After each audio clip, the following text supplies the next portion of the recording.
This Parsha podcast is dedicated in honor of a new baby, Yosef Simcha Borowski, the new son of our dear friends David and Chana Borowski, on behalf of the entire Parsha podcast family and the extended Torch family. We wish them a hearty Mazel Tov on Yosef Simcha. I was very much struck by the name because Yosef means to add and Simcha means joy. So Yosef Simcha means to add, to increase, to augment joy. What a beautiful combination of names. May he live up to his name. May Yosef Simcha indeed add and increase joy to his family and to the entire Jewish nation and become a beacon of light who brings honor and glory to his family, to his parents, to his nation, and of course, to his Creator. I have a bit of a confession to make.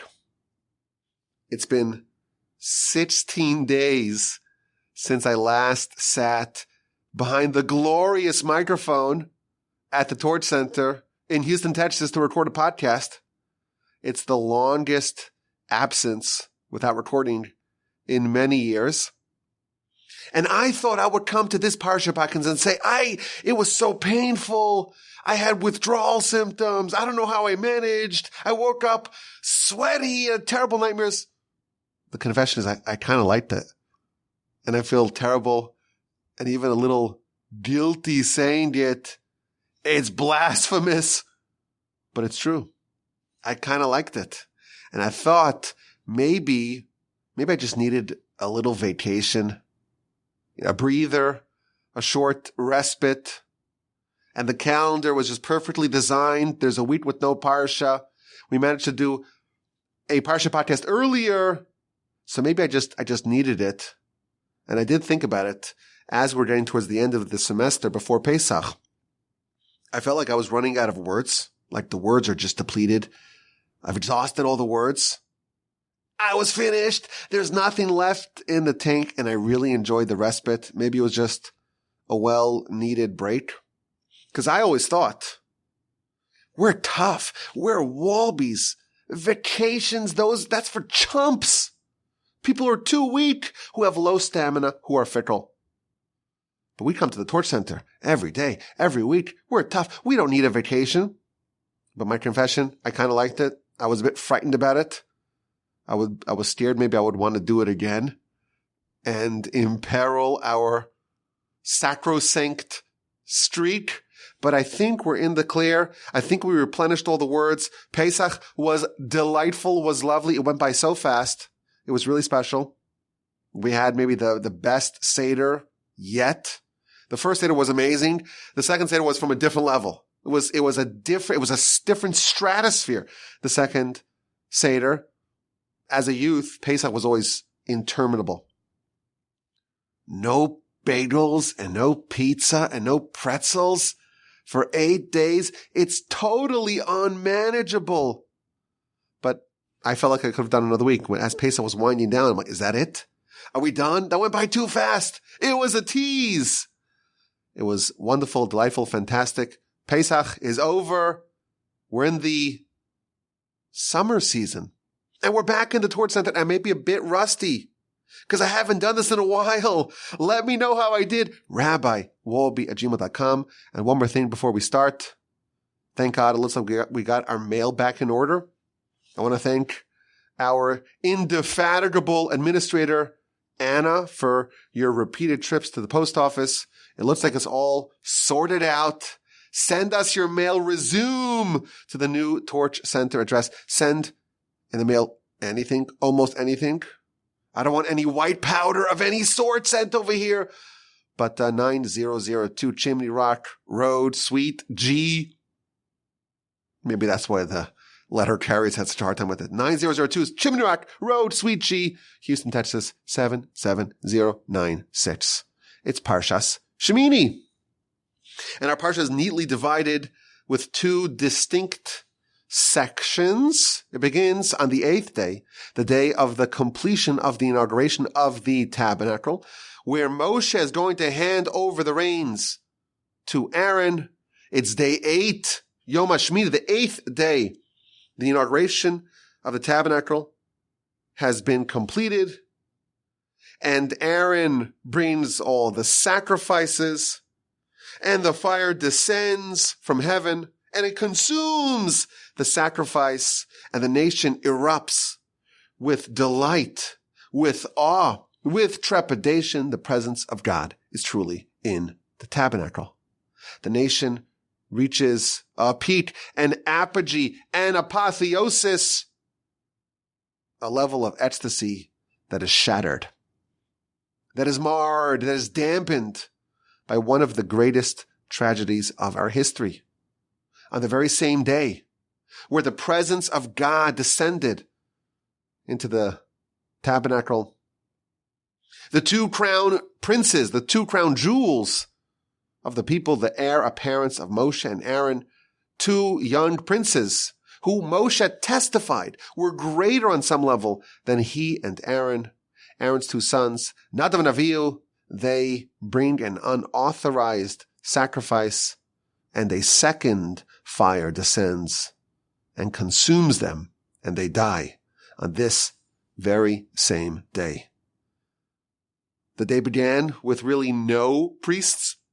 This is the day that 5 men became priests, Aaron and his 4 sons, and the population of priests was almost instantly reduced by 40%. Nadav and Avihu perished. The remaining priests are told they may not mourn. The whole house of Israel will mourn on their behalf, but you may not perform any of the activities, any of the customs of mourning.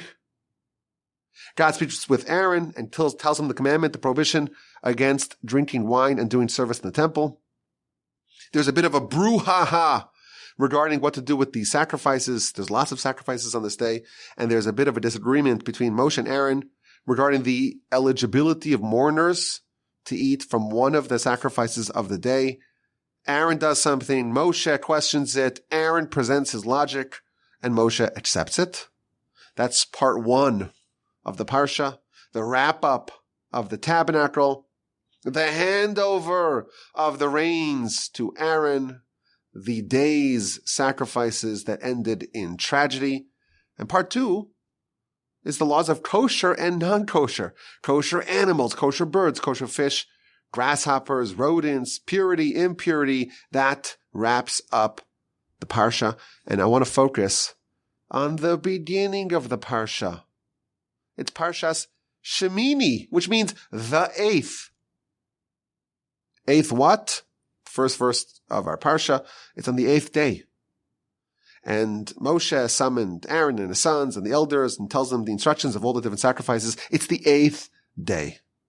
In the previous Parsha, Parshas Tzav, we read about the 7 preceding days. The beginning of the inauguration, the week plus of inauguration, it was on the 23rd day of Adar. For 7 days, there was this unusual setup where Moshe, a Levite, Moshe served as an interim high priest. And the Kohanim, Aaron and his 4 sons, were being trained. They were his apprentices. And for 7 days, Moshe assembled the tabernacle by himself, did all the work as if he were the high priest. And then when the day's work was finished, he disassembled the tabernacle, restoring it back to just its parts. And for those 7 days, Aaron and his 4 sons, they had to remain inside the site. They were not allowed to leave. For 7 days, Moshe is acting as a one-man show every morning, assembling the tabernacle, doing all the services while dressed as a priest, disassembling it and repeating it the following day. For 7 days, he did that. Now it's Yom HaShmini, it's the 8th day. Moshe will assemble the tabernacle for the 8th time on the 8th day. And this time, he will not disassemble it. He will hand over the reins to Aaron and his sons. Henceforth, Aaron and his sons are the only priests, the only Kohanim. I want to focus on this unusual setup, this system of assembly and disassembly. What was it like to build the tabernacle? It was a very elaborate activity. Got to put the silver sockets on the bottom, and you got to place the beams, each beam into 2 different sockets, and they have the golden rings on top of the vertical beams, and they have the horizontal bars that went on each side of the vertical beams. You had the snaking bar that went through, turned corners, as we spoke about. You had to cover with the 4 different covers. You had to lay out the whole courtyard. It was lots of work. And Moshe did it himself. 7 days in a row, built it, did all the work in the tabernacle, and then disassembled it once the day's work was finished. This reminded me of the trauma, the yearly trauma, to build a sukkah. I went to yeshiva. They didn't teach us anything about that. I don't know what to do with, I got to pull out all my tools for that yearly tradition. There's this running joke that if you ever see a yeshiva guy in Home Depot, you know that Sukkot is around the corner, and they're looking around, and the place is just a maze, and you try to find a worker, and they're dodging away from you. What's happening? They're trying to avoid you. And imagine you do all the work, and you finally build your sukkah. And you got to take it down and build it again tomorrow. No, this is a once-a-year thing. But this is building a sukkah times 1,000. The detail, the intricateness of the tabernacle. And Moshe does the whole thing, day 1, does all the work, and then just takes it apart. Restores it back to its component pieces. And does it again the next day. Assembly, disassembly, assembly, disassembly, for 7 days. And only on the 8th day does he do what I would have done day 1, build it. Okay, now finally it's done. We'll need to disassemble it once it's time to move. But this is not something you want to do again and again. So what's the reason? What's the insight? What's the lesson? What's the secret behind the 7 assemblies, disassemblies before day 8? So maybe you would argue, this is something you need to practice. It's like spring training. You can't just jump into it. What's going to be if you don't know all the pieces and all the parts in the right order, the sequencing of assembly and disassembly? That's a good argument. Some of the commentators tell us that there's something much more profound happening over here. This is the assembly of the tabernacle. The tabernacle, ever since that time, 3,300 plus years ago, has been a feature of Jewish life.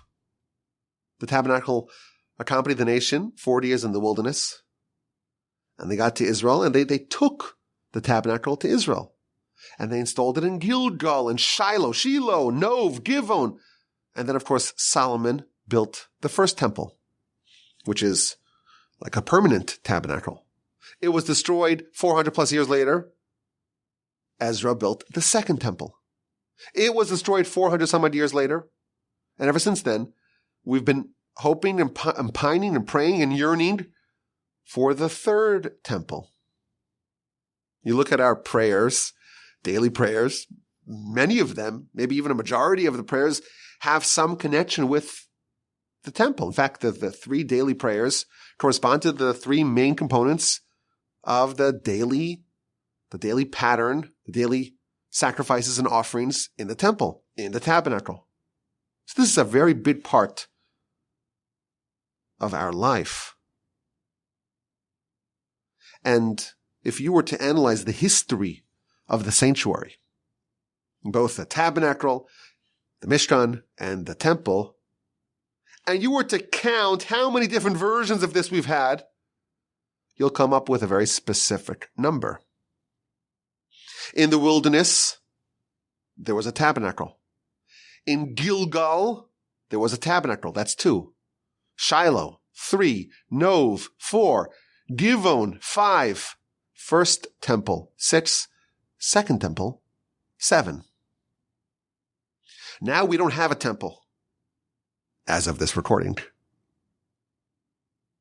The temple was erected, it was assembled, and then it was put away. It was disassembled. It was destroyed. It was not present. Moshe did this 7 times to kind of prophesy, to symbolize the history of our people with respect to the tabernacle, to the temple, to the sanctuary. There are 7 places, 7 circumstances, 7 situations in which we had a temple, a tabernacle, a sanctuary. And we had it and we lost it, but only once day 8, the 8th time comes around, is it built and not taken apart. It's assembled and not disassembled. So Moshe is symbolizing with his week of inauguration that there's going to be 7 instances where there's going to be a building and erection of the tabernacle and it will be disassembled. But you should know there will be an 8th instant where there will be eternality to the tabernacle, to the sanctuary. The 8th is the permanent one. And thus the tabernacle is inaugurated on day 8. It's built and it is not taken apart. I like this idea a lot. Maybe it's very simple, but I think it's encouraging to know that there was a process of building and disassembly, and that was all part of the plan. But just as we read in our Parsha, this is the Parsha that focuses on that, or that hints towards, that alludes towards, that prophesies about the 8th day and the 8th time of the building of the tabernacle. And when we read it, maybe we should get a little bit of comfort in knowing that this is in the cards. It always was in the cards, and we hope to witness it very soon. So that's maybe a second idea. Idea number 1, practice. You got to practice. Idea number 2, this is foretelling the history of the tabernacle and the sanctuary and the temple. And I want to suggest maybe a new idea. A different idea. As we mentioned in the past many times, all of us are trying to build our own tabernacle.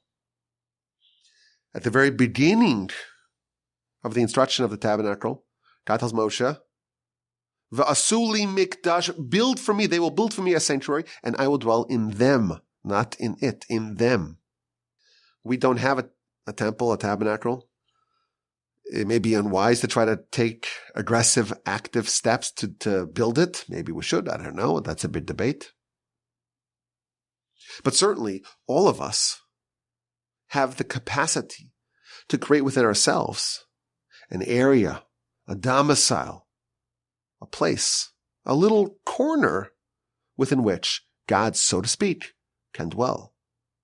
A spiritual edifice of our own. And Moshe, of course, in the maximal, so to speak, tabernacle, I think it's very interesting to observe, he built it. And the next day, it was not built. It was once again just component pieces. It was assembled. And then it came apart. If you were there on day 1 and you see, well, the tabernacle is finally assembled, I'm going to come back tomorrow just to visit it again. You come back tomorrow and what happened? It's just pieces like it was for months before it was initially assembled. But Moshe rebuilds. And it comes apart, he takes it apart, and he rebuilds. Again and again, 7 times. It's built, it's disassembled, and only the 8th time is the charm. Only the 8th time is it built to last. There's a famous verse in Scripture that tells us that when a righteous person is building an edifice, a spiritual edifice within themselves, it doesn't happen on the first go. The righteous falls 7 times. Proverbs tells us, Sheva yipol tzaddik. And he gets up. And we've mentioned this in the past, how the verse is not describing to us a system in which the righteous gets up and flourishes and becomes righteous notwithstanding their falls, not despite the 7 falls. But actually there is a process to become a righteous person. And that requires some stumbling along the way. There's no way, our sages tell us, that a righteous person could have achieved their lofty distinction unless they stumbled. So maybe, just maybe, the building of the tabernacle, that is going to be a valuable insight for us, a heuristic for us, to know that when we build our tabernacle, it's not going to be first time's the charm. It must undergo a period of 7 times falling, and only the 8th time enduring. The path of ascent is a path marked by hardship, by challenge, by struggle, by failure, by 7 falls. That is the system working as intended. So I thought I wanted to propose on the Parsha podcast that maybe that's the lesson, or that's a lesson that we can glean from the building of the original tabernacle. 7 times it's built only to see it being disassembled. The 8th time is the charm. 7 times the righteous falls, and he gets up. But why 7? 7 falls, 7 disassemblies. Why not 3? 3rd time's the charm, you've heard that? Is that a random number? So I want to propose the following idea. The Talmud tells us that there are 7 names given to the Yetzer Hara, to the evil inclination, to the force trying to stop us from achieving greatness. The Almighty has a name for this entity. It's called evil. Moshe has a name for this entity. It's called uncircumcised, Arel. David has a name. It's called impure. Solomon has a name. It's called a hater. Isaiah calls it a stumbling block. Ezekiel calls it a stone heart. And finally, the prophet Joel, he calls it the internal one. This is the Talmud in the book of Sukkah on page 52a. 7 names for the evil inclination. And we know a name is an identity. It's an essence. If there are 7 names, you can argue that there are 7 dimensions to the force trying to stop us from achieving greatness. Now, parenthetically, you'll be maybe a bit disturbed to learn that the Talmud elsewhere tells us that there are 7 names given to Gehenom. Well, what's Gehenom? Gehenom, that's purgatory. And there are 7 dimensions of that. So I thought that made sense. Well, if there's 7 forces trying to keep us away from greatness, then, and the venue where someone who does not achieve greatness, well, that's called Gehenom, and there's 7 different places. Well, maybe each one of those stumbling blocks can lead us towards a portal to purgatory. I want to suggest the reason why there are 7 assemblies and disassemblies, and the righteous falls 7 times before he achieves supremacy over those falls, is because every single triumph of greatness must overcome the force designed to foil said greatness, must overcome the Yetzer Hara. And there's no way to do it without tackling each one of these different dimensions separately. When Moshe erected the tabernacle the first time, and the next day it's back where we started, you and I may say, well, nothing's been accomplished. He built it, but now it's disassembled. He took it apart. You're exactly where you started. Maybe, just maybe, the first effort, the first time the righteous fell, he actually triumphed. He defeated one of those 7 obstacles. And this is a theme we see elsewhere in our literature. I think I told you once this story, maybe a year or 2 ago, about the great sage whose son was maybe not applying himself to his studies in the yeshiva. And he said, I could be a better student than my son. We're going to go swap places. One of us has to maybe work. Let it be the one who's more productive who's in yeshiva. And then he goes to the yeshiva and they find out that he's coming and he's a great sage. And they say, nobody give him a place to stay. He'll be forced to stay in the academy because there was a monster, a serpent with 7 heads in the academy who was tormenting everyone.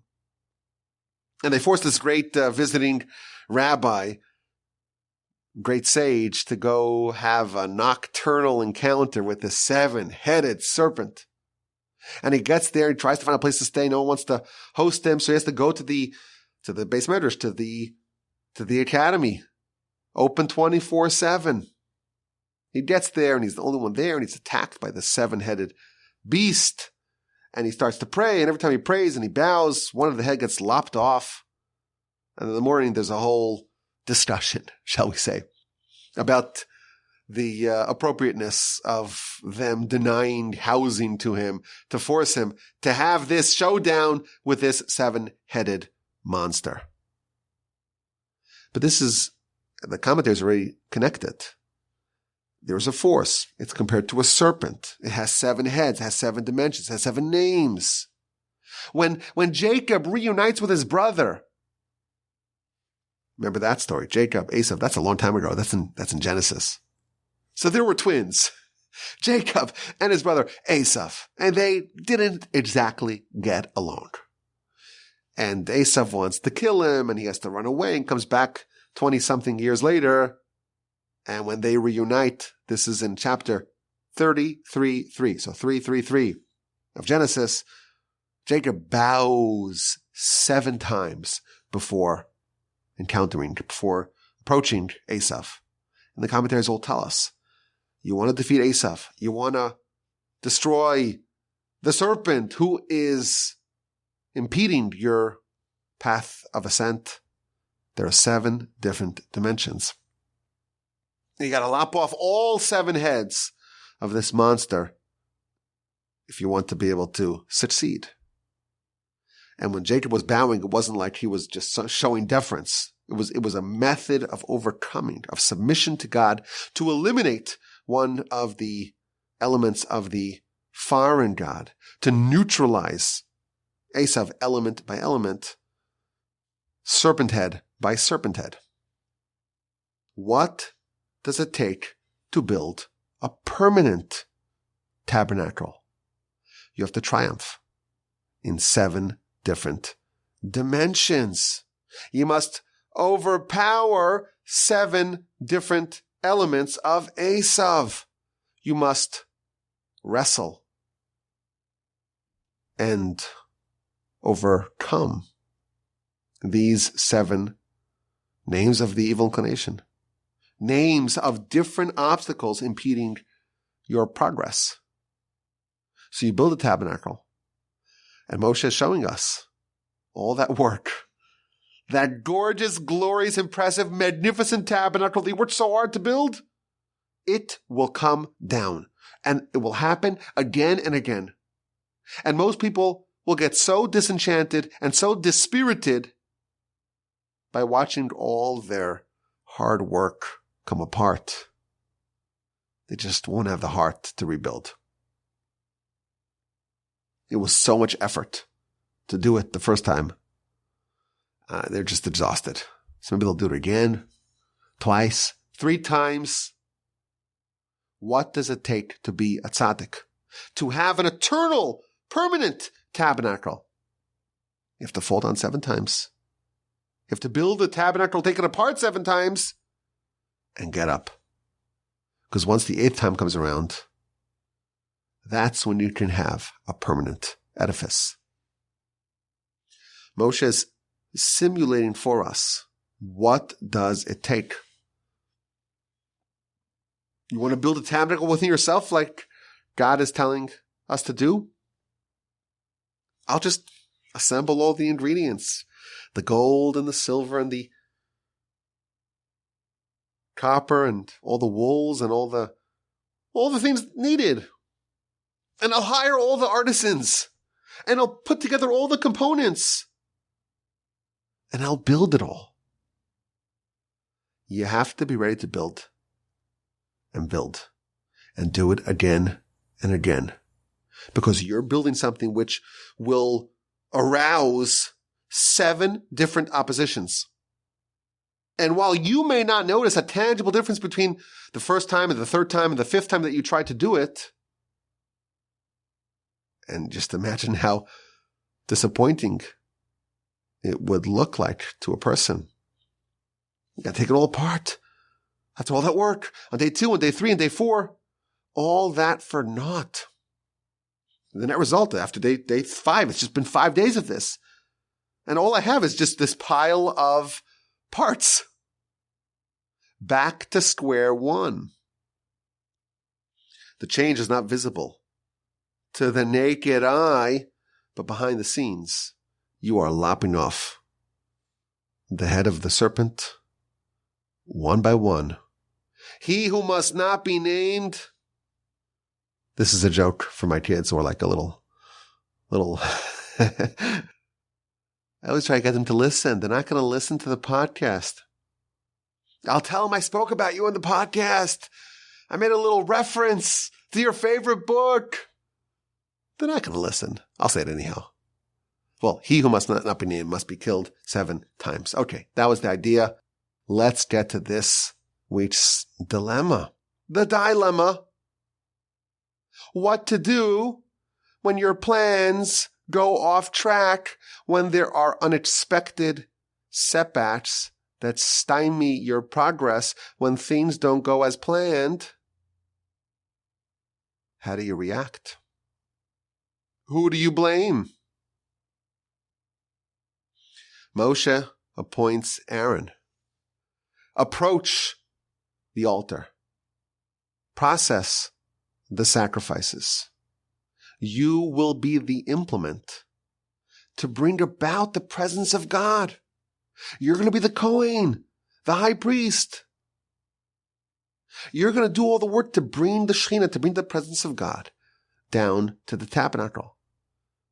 They've been working on this project for a half a year almost. It's the first day of Nisan. They started it the day after Moshe descended on Yom Kippur. So it's the 11th day of Tishrei. It's 10 days shy of a half a year. The whole nation's been working on this. And this is the day. And Aaron is the tool to bring about the presence of God. And Aaron does all that he needs to do. He slaughters all the sacrifices and does all the processing. And everyone's there. The whole nation's there. And everyone's watching. And everyone's waiting. Everyone's anticipating some sign that this was actually a success. And nothing happened. And the verse tells us, this is chapter 9, verse 23. Moshe and Aaron entered the sanctuary. They entered and they exited. Why did they enter? Why did they exit?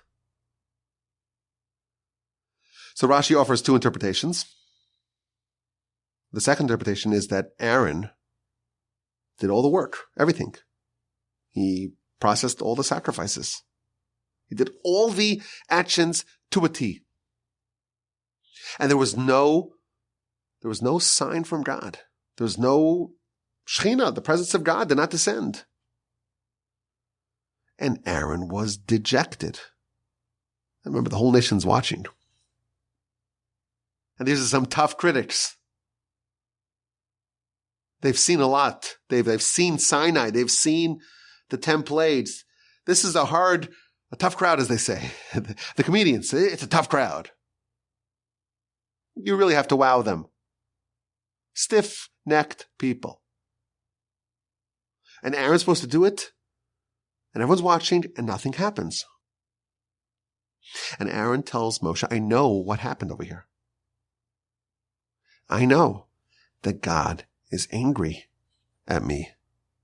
And I know the only reason why the presence of God has not descended, it's all because of me. And he turns to Moshe and he says, Moshe, my brother, what did you do to me? You set me up.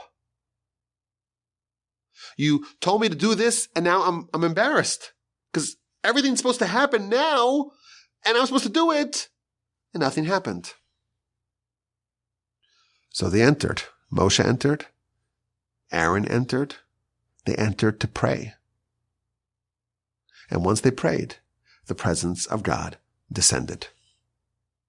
And this is a fascinating discussion between Moshe and Aaron. Maybe the most important lesson for us is that all the work in the world is never complete without prayer. They did everything, yes, but the clincher of any project must always be prayer. But it's fascinating to observe Aaron's diagnosis of the problem. The only person who's guilty, who's responsible for the lack of the presence of God, it's only me. He points the blame squarely on himself. Now, there's a whole nation. And there's lots of people who could be candidates for the reason why the presence of God does not or had not descended. Aaron is the second greatest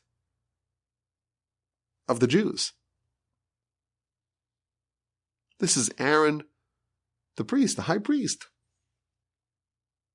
After Moshe, he's definitely number 2. And what does he say? How does he diagnose the problem? It's only my fault. Now, I think many of us may say, well, of course, this is what we're supposed to do.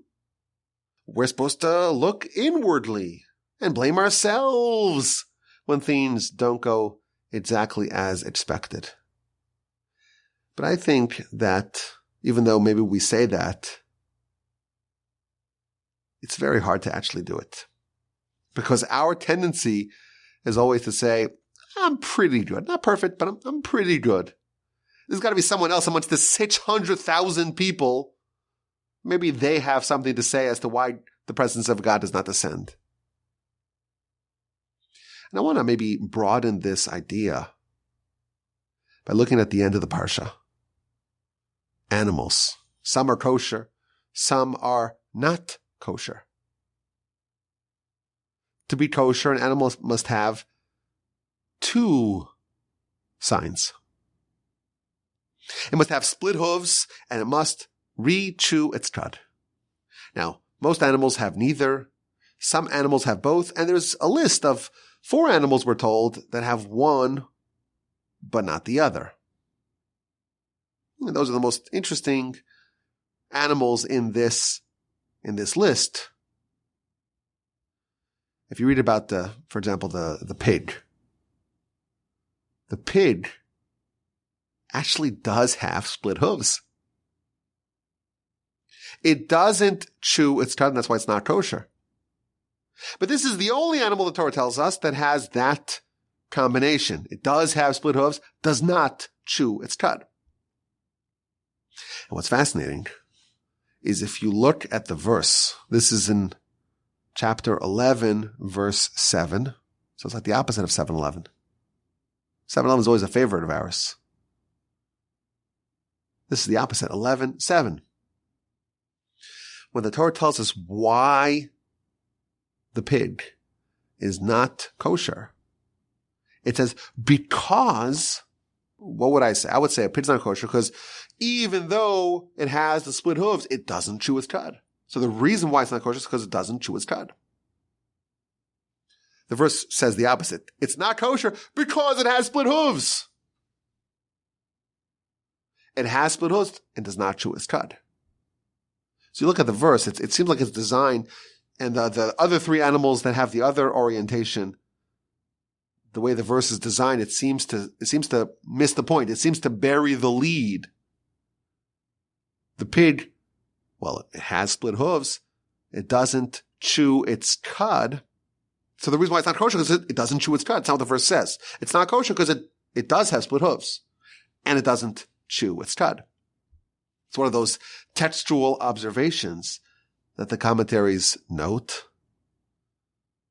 And one of the commentaries suggests, and this is already brought down in the Midrash, this idea. If you ever see a pig loitering around, relaxing, it does something very specific with its feet. It sticks them out. It projects its split hooves for all to see. The pig, of course, it's a creation of God, but it has a quality, it symbolizes a quality of something not being kosher, yet projecting itself as being something which it's not. It says, look at me, I'm kosher, I have these split hooves.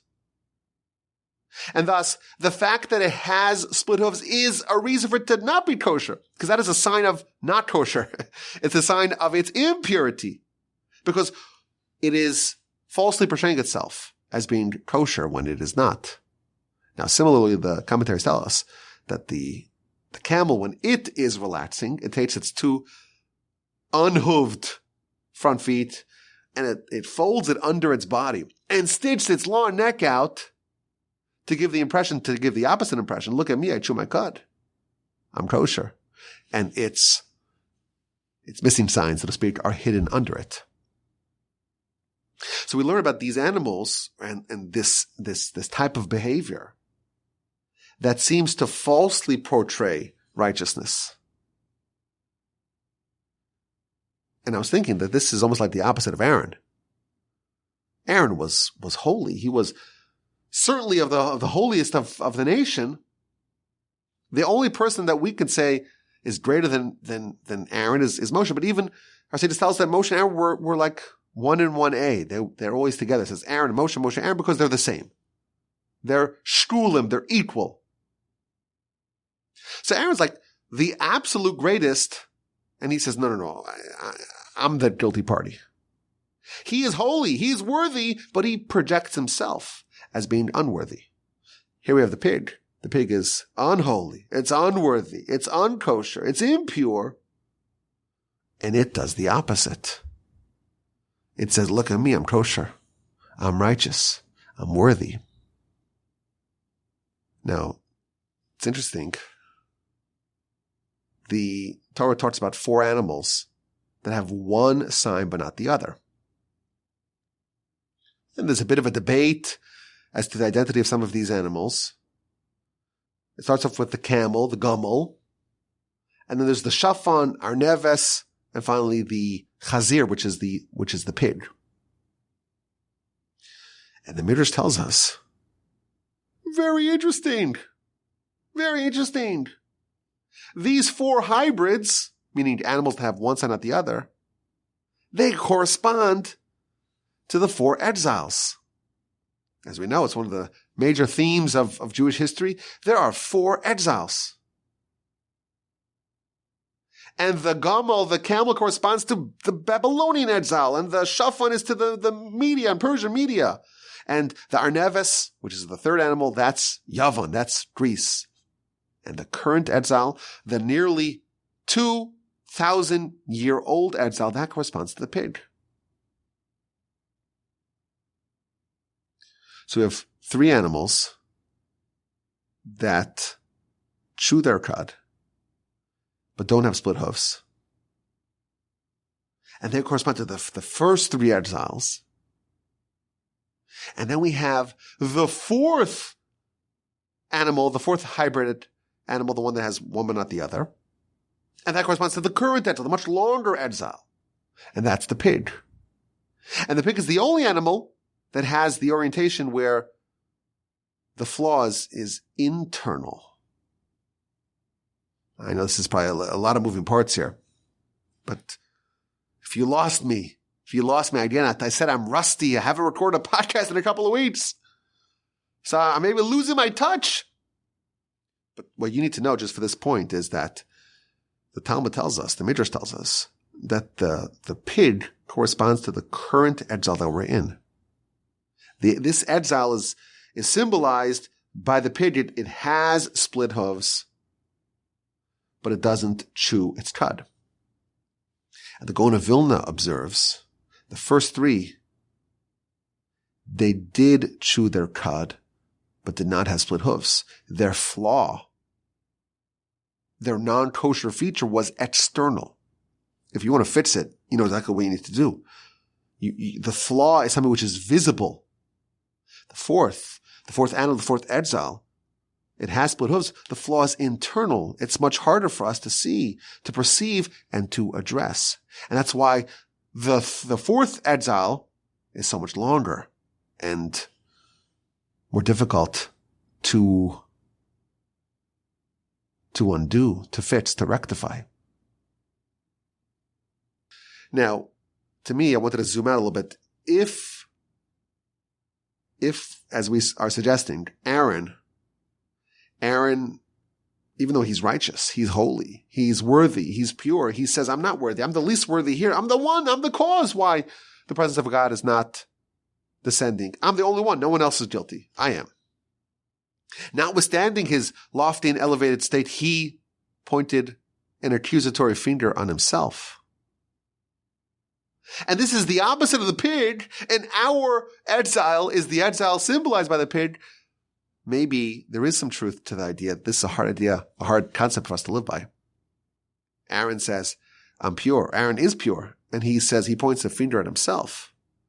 Maybe we, as constituents, so to speak, of this exile, we have a little bit of the tendency to project maybe a bit of a rosier picture of ourselves outwardly.